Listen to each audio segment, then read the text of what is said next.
Welcome back to Current Pest Control. Today, I feel a little compelled to speak a little bit of my mind and not so much on the company side of politics, but I wanted to get out here, check the bees, and get them going in the right direction again for winter. We've still got a few good months, or a few good weeks rather, of decent weather for the bees to fly, and I still need to put on some more weight so that way they can get through the winter. But that kind of brings me to a point I want to make about politics and bees and things like that. You know, being voting season, everybody needs to understand that it is their duty to get out and vote, regardless of your party affiliation. You got to exercise your right. Get out there, make your voice known, make your voice heard, so that way everybody knows exactly where you stand. It doesn't matter if you're Republican, Democrat, Libertarian, Tea Party. Just educate yourself, get out there and get your voice heard. With that being said, there's a lot of politics going back and forth of a certain Speaker of the House wanting to get a stimulus package together before the vote, and honestly I think a lot of it comes down to politics, as they were wanting to hold everything up prior to the election and keep everything going status quo. Give to this benefit instead of to the people, the hardworking people that need it, the small businesses that need it. And ultimately, beekeeping is in that same situation. We haven't really had a substantial honey flow this year, but yet these bees are out here day in and day out busting their ass trying to make sure that they're taken care of, and as beekeepers we got to make sure that they are taken care of. If for whatever reason they fall short on supplies for the winter, we got to take care of them. No question about it. Get it done. No quorums. Just take care of the bees. Make sure they're fed up, or you're going to have a die-off. And that's the same thing with businesses. You got to take care of your small businesses. You got to take care of those that are out there working day in, day out. You got to take care of our healthcare workers that are out there on the front line day in and day out. Before all else, before all politics, just get it done. Bear with me a second. So, again, the biggest thing that I recommend is educate yourself. Know both sides of your party lines. Know what you're voting for. Don't just vote to get out there and vote. Have a purpose. Have a reason. Again, I didn't want to make this about politics, but beekeeping and politics right now just seem to go hand in hand. But let me show you what we're doing today. I'm out here at the bee yard getting the tripod set up so that way I can one hand topping off this tank.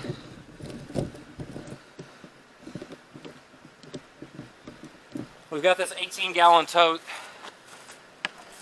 that I've been using.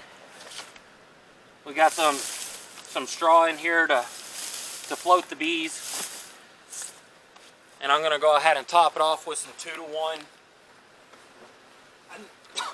I'd normally be going 1-to-1, but I really need to get some weight on these girls, so we're gonna go ahead and go 2-to-1.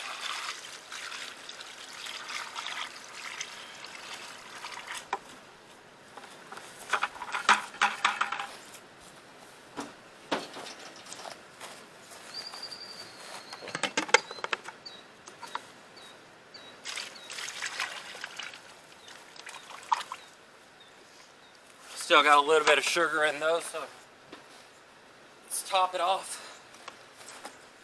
Get all of it out of there.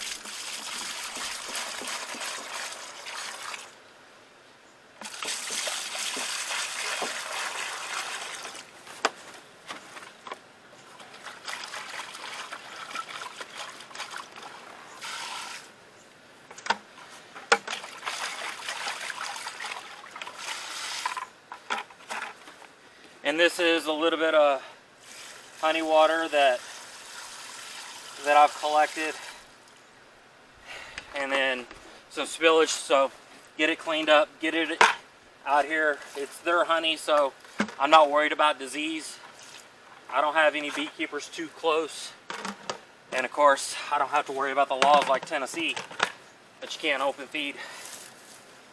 So this is taken care of. Now, let's go over there and give you an update on one of the hives that we pulled out this week. Show you what I did with it.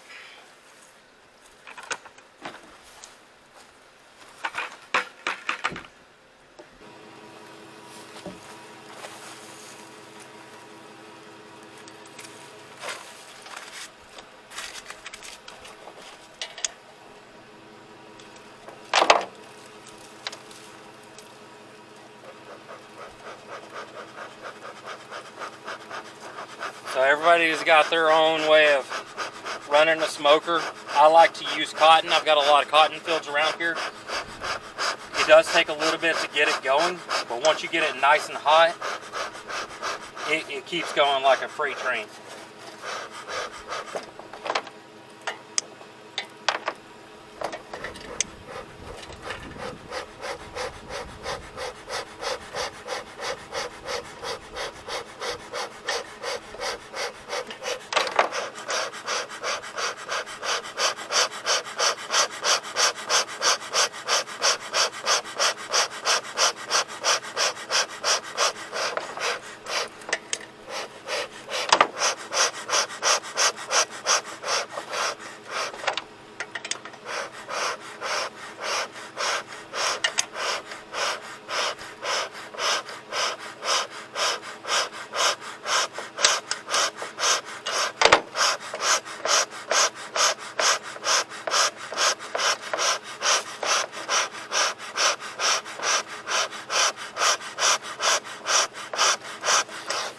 Alright, let's take you over and show you what we got.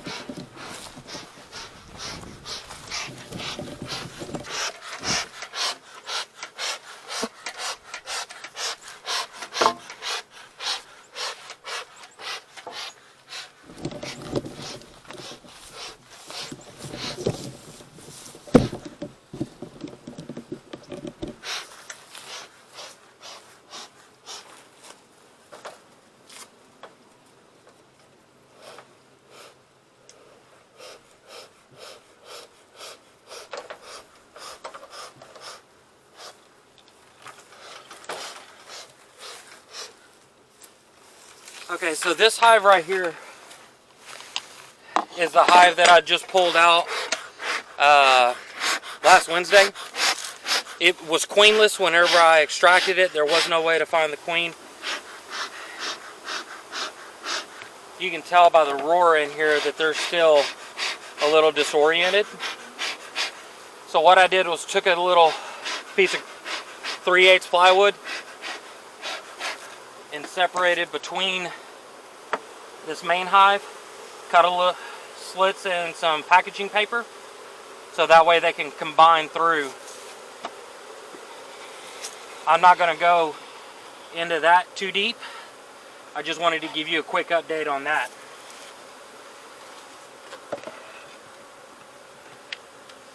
There's a lot of bees in there. I got a few hives that I need to top off in here with some syrup. So let's get to that.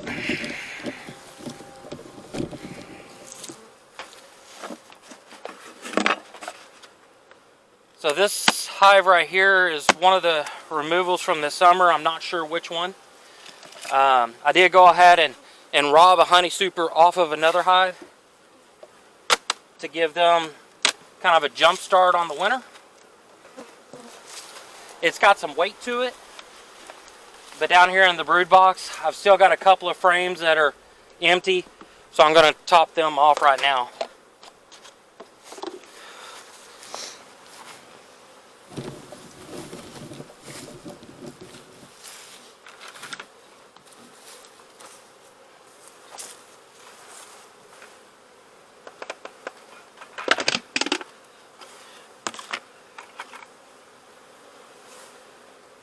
So when open feeding,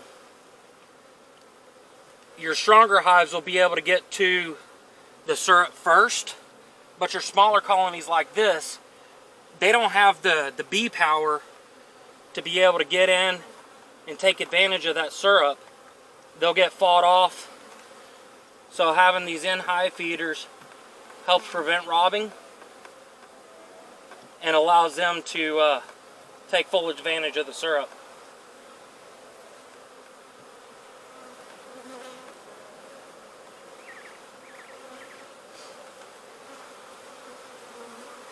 Alright, that's good.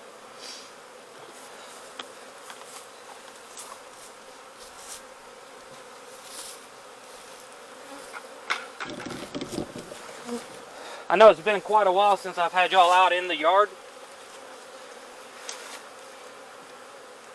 but you can tell just by the fact that I'm only wearing a shoulder valve instead of a full suit how much the demeanor on these hives has changed. Now this hive is the hive that I pulled the honey super off of. So this super is empty. I've got 3 1-gallon feeders in the top with 4 brood frames in it to be able to help them recover. It's a strong hive. They can go get the syrup all day long. But I wanted to give them a good jump on resources.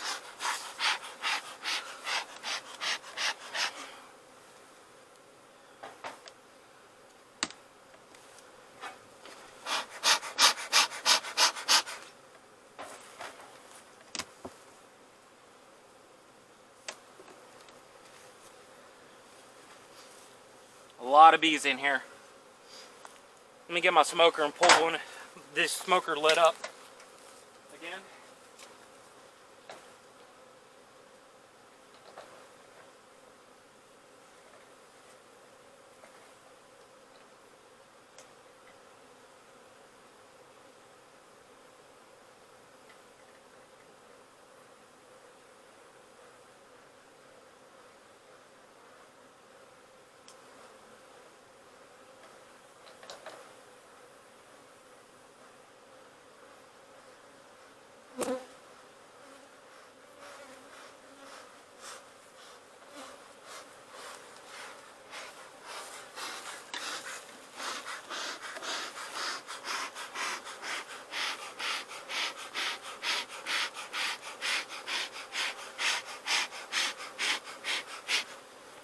They've done a little bit of cross comb between the feeder and the hive, and the feeder and the frames, and that's only because there's not enough frames in here to fill it. I didn't really want to give them these deep frames, but if they fill them, then I can add them to another frame or another colony that's struggling.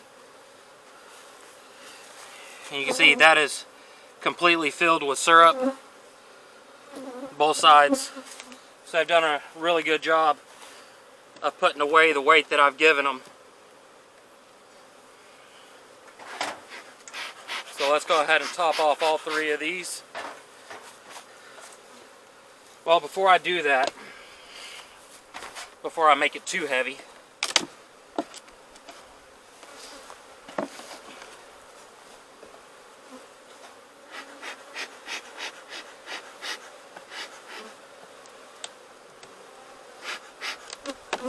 just to show you that these frames are empty, I'm gonna hopefully try to get them to draw it out, but it's not looking promising. But that brood chamber down there is just slammed full of bees, so they've got plenty of workers to be able to do it. I just don't know if they'll have enough time before it gets too cold.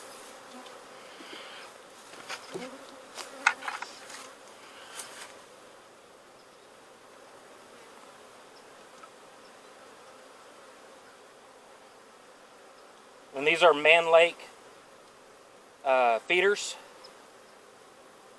I buy them by the 5-pack so that way I could save a couple of cents on multiples. So far I like them. It's a wooden top. It's got a ladder that goes all the way down to the bottom. Allows the bees to go in without drowning. I've ran this 3 times, and you can see there's not a dead bee one in there.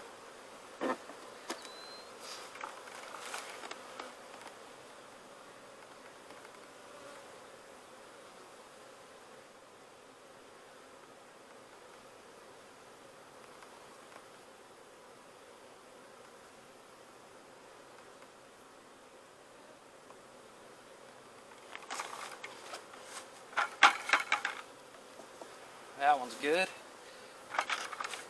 Having all this syrup out here, these bees are starting to smell it. They want to come check it out, see where the food's at. Aside from the fact that I'm standing right at their entry point.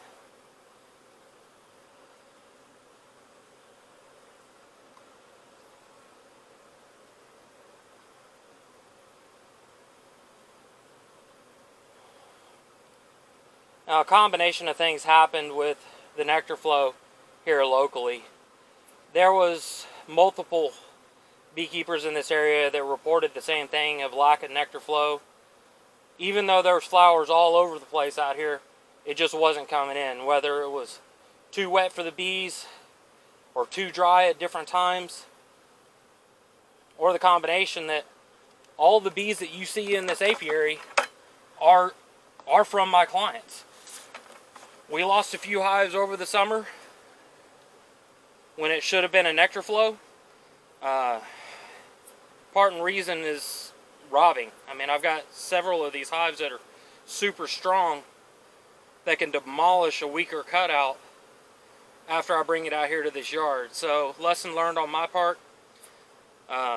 Some of the weaker hives, I've since went ahead and combined them to some of my stronger hives, like I'm doing with that cutout from last Friday, to be able to give them the best chance at survival for the winter. And then I sold a few. So total right now we've got 10 and a nuke. The mobile home cutout that we did last week, it had actually went queenless, and they've got several queen cells in the work. I'm a little hesitant on thinking that they're going to be able to get a good mated queen in time for winter, but there are still drones. There's not many, but there's some. So to better my chances at getting a good mated queen, I took a couple of frames and created a 2-frame nuke or 3-frame nuke with a feeder to give them hopefully the best chance of at least getting one queen. This hive right here is from the first cutout that I did this year, back in March. Pulled it out of that soffit down in Forreston. I want to pop it open, just show you how strong it's gotten. And again, with the lack of nectar flow, this frame, this frame, this frame are empty, as is this one, and this one. But right here in the middle, that's all honey. It's not capped, but that's all they got this year from the nectar flow. That's probably 10 pounds. Down here we've got a good cluster of bees here, a small cluster here, but nothing right there in the middle. It's probably a frame that I put right in the middle trying to get them to draw out, and they just didn't do anything with. Uh-oh, I just broke that nail off.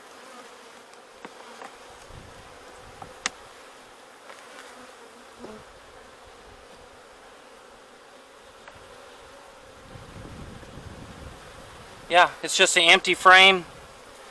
No food stores in it. And a little bit of bee pollen there.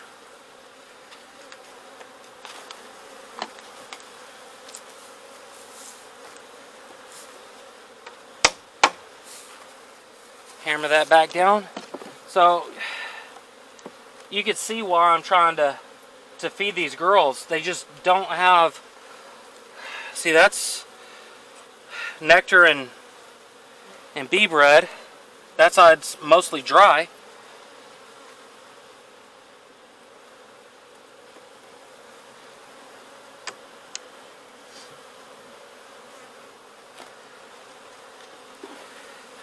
And that's a good looking brood frame. I went ahead and requeened this hive whenever I got it here. So we've got capped brood here, we've got uncapped brood here, a little bit of a queen cup there, but nothing's in it.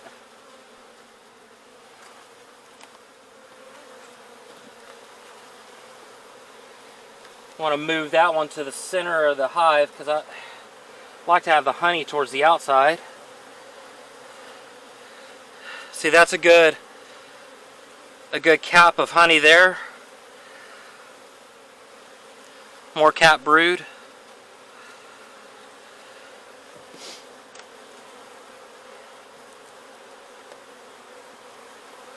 And my queen's over here on this outside frame. I can see her down there.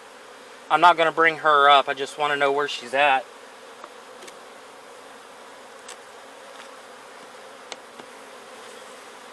And this is one of the original frames from the cutout. I'll end up cycling this out. That's all bee bread. So that'll get cycled out in the spring. And then we'll be hard feeding them to be able to draw out on plastic foundations.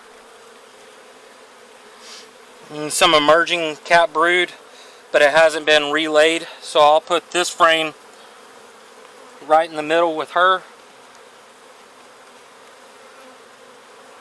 and do some rearranging.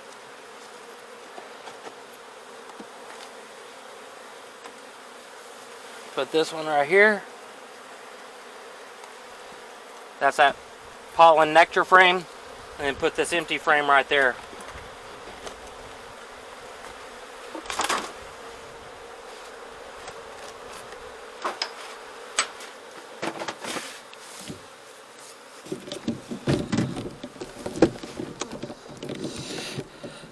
So, not a lot going on out here, just trying to get these girls fed up. I'm going to go ahead and top off this little bit of syrup into one other hive. Thank you so much for watching Current Pest Control. Like, subscribe, ring that bell. Enjoy your day.